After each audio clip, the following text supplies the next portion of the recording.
আজ তো সন্ধ্যে থেকেই বৃষ্টি হচ্ছিল, আর এদিকে আমার শ্যামাই খাওয়ার খুব ইচ্ছে হচ্ছিল। তাই ভাবলাম আজ নিজের হাতে শ্যামাই বানিয়ে ফেলি। আর এই শ্যামাই বানানোর জন্য আমি ফার্স্টে কড়াইতে ঘি দিয়ে সেই শ্যামাইগুলোকে ভালো করে ফ্রাই করে নিয়েছিলাম। এভাবে ফ্রাই করে নিলে শ্যামাইটা খেতে আরও বেশি টেস্টি হয়ে যায়।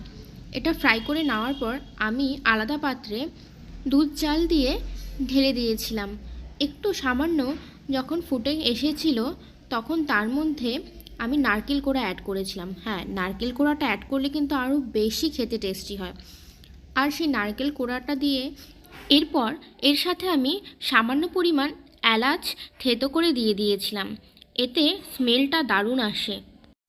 আর মিষ্টির জন্য তোমরা যদি গুড় এতে অ্যাড করতে পারো তাহলে তো আর বলারই কিছু বাকি থাকে না, এত টেস্ট হয়। গুড়টা অ্যাড করে এটা যখন একটু ফুটে আসবে তখন এটা নামিয়ে সামান্য পরিমাণ একটু ঘি দিয়ে দিলে সেন্টটা কিন্তু আরও বেশি ভালো আসে।